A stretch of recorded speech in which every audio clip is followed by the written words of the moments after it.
YouTube మిత్రులకు నమస్కారం. మీరు చూస్తున్నారు హరికృష్ణ యాదవ్ యూట్యూబ్ ఛానల్. ఈ రోజు మేము ముందుకి ఒక సెకండ్ హ్యాండ్ మిషన్ అయితే అమ్మకానికి తీసుకోవడం జరిగింది. Second hand JCB 3DX machine అయితే అమ్మకానికి తీసుకోవడం జరిగింది. మీరు కనుక మన ఛానల్ని ఫస్ట్ టైం చూస్తున్నట్లయితే సబ్స్క్రైబ్ చేసుకోండి, అలాగే వీడియోని లైక్ అయితే చేయండి. మీ వద్ద సెకండ్ హ్యాండ్ వెహికల్స్ ఉంటే అవి అమ్మాలనుకుంటే స్క్రీన్లో కనిపిస్తున్న మా వాట్సాప్ నెంబర్కి ఫొటోస్ మరియు వివరాలు పంపించగలరు. మీ వెహికల్ కూడా సేల్ చేసి పెడతాము. ఓన్లీ మీ బండిని అమ్మాలనుకుంటే మాత్రమే స్క్రీన్లో కనిపిస్తున్న నెంబర్కి అయితే వాట్సాప్లో ఫొటోస్ మరియు వివరాలు పంపించగలరు. కాల్స్ మాత్రం చేయవద్దు. ఈ నెంబర్ వచ్చేసి యూట్యూబ్ ఛానల్ నెంబర్ గమనించగలరు. కాల్స్ మాత్రం చేయవద్దు.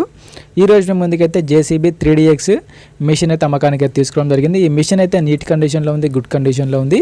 ఈ జేసీబీని మాత్రం నీట్గా మెయింటైన్ చేసామని ఓనర్ అయితే చెప్పడం జరుగుతుంది. జేసీబీ అయితే మంచి కండిషన్లో, వర్కింగ్ కండిషన్లో అయితే వెహికల్ అయితే తినడం జరిగింది. మండలి అయితే చాలా మంది అయితే జేసీబీ మిషన్ కొంచెం తక్కువ రేట్లో తీసుకురమ్మని అయితే కామెంట్ చేయండి. అందుకోసమే ఈ తక్కువ రేట్లో ఉన్న జేసీబీ మిషన్ అయితే అమ్మకానికి తీసుకోవడం జరిగింది. మీకు కూడా ఎలాంటి వెహికల్ కావాలనుకున్నా, ఎంత రేట్లో కావాలనుకున్నా కింద కామెంట్ చేయండి. కామెంట్ చేసే ముందు ఒక సబ్స్క్రైబ్ అండ్ లైక్ అయితే కొట్టండి. మీరు కామెంట్ చేసిన వెహికల్ అయితే పక్కా మన ఛానల్లో తీసుకొస్తాను. ఈ జేసీబీ యొక్క మోడల్ వచ్చేసి 2009 మోడల్ బండి. 2009లో జేసీబీ తీసుకోవడం జరిగింది. జేసీబీ అయితే మంచి కండిషన్లో, వర్కింగ్ కండిషన్లో అయితే ఉంది.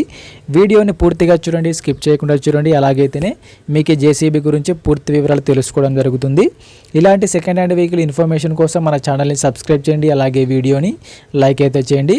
డిస్క్రిప్షన్లో మన వాట్సాప్ గ్రూప్ లింక్ కూడా ఉంటుంది, అక్కడ కూడా వెళ్ళి జాయిన్ అవ్వండి. అక్కడ కూడా అన్ని రకాల సెకండ్ హ్యాండ్ వెహికల్స్ అయితే అందుబాటులో ఉంటాయి. మీరు చూసి చెక్ చేసుకొని తీసుకోవచ్చు కూడా. మీకు ఎలాంటి వెహికల్ కావాలనుకున్నా కామెంట్ చేయండి. కామెంట్ చేసే ముందు ఒక సబ్స్క్రైబ్ అండ్ లైక్ అయితే కొట్టండి. ఈ జేసీబీ మిషన్కి అయితే ఎటువంటి ఫైనాన్స్ అయితే లేదు, పేపర్లు క్లియర్గా ఉన్న ఓనర్ చెప్పడం జరుగుతుంది. ఈ వెహికల్కి అయితే ఎటువంటి ఫైనాన్స్ అయితే లేదు, వెహికల్ అయితే మంచి కండిషన్లో ఉంది, పేపర్లు కూడా క్లియర్గా ఉన్నాయని ఓనర్ అయితే చెప్పడం జరుగుతుంది. జేసీబీ యొక్క టైర్ల విషయానికి వస్తే ఫ్రంట్ టైర్లు మరి బ్యాక్ టైర్లు వచ్చేసి 60%గా లైఫ్ అయితే ఉంది. టైర్ లైఫ్ వచ్చేసరికి 60%గా టైర్లు అయితే ఉన్నాయని ఓనర్ అయితే చెప్పడం జరుగుతుంది. టైర్లు కూడా మంచి కండిషన్లో ఉన్నాయి. రీసెంట్గానే జేసీబీకి ఉన్న రిపేర్లు మొత్తం చేయించారు. ప్రస్తుతం అయితే బండికి అయితే ఎటువంటి రిపేర్ కానీ ఎటువంటి డ్యామేజ్ అయితే ఆల్రెడీ బండి ఫీల్డ్లో కూడా నడుస్తుందని ఓనర్ అయితే చెప్పడం జరుగుతుంది. రీసెంట్గానే ఆయిల్ చేంజ్ కూడా చేయించామని చెప్తున్నారు. బండికి అయితే ఎటువంటి రిపేర్ అయితే లేదు. బండి యొక్క రీడింగ్ కూడా చాలా తక్కువనే తిరిగిందని ఓనర్ చెప్పడం జరిగింది. బండికి అయితే ఎటువంటి డ్యామేజ్ అయితే లేదు. నాన్ యాక్సిడెంట్ వెహికల్, మంచి నీట్ కండిషన్లో, వర్కింగ్ కండిషన్లో అయితే వెహికల్ అయితే ఉంది. ఈ జేసీబీ 3DX యొక్క ఓనర్ నెంబర్ వచ్చేసి టైటిల్లో మరియు డిస్క్రిప్షన్లో ఉంటుంది, గమనించగలరు. ఈ బండి యొక్క ఓనర్ నెంబర్ వచ్చేసి టైటిల్లో, డిస్క్రిప్షన్లో ఉంటుంది.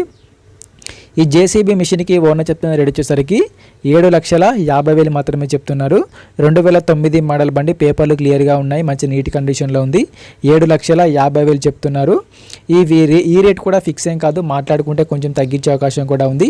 బండి ఉన్న లొకేషన్కి వెళ్ళి బండిని చూసి మాట్లాడుకుంటే కొంచెం తగ్గించే అవకాశం కూడా ఉంటుంది. 7,50,000 ఫిక్స్ రేట్ ఏం కాదు, మాట్లాడుకోవచ్చు కూడా.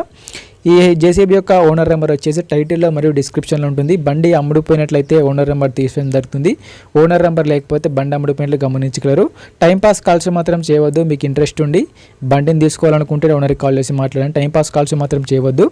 ఎటువంటి ఆన్లైన్ పేమెంట్స్ మాత్రం చేయవద్దు. ఆన్లైన్ పేమెంట్ చేసి మాత్రం మోసపోవద్దు.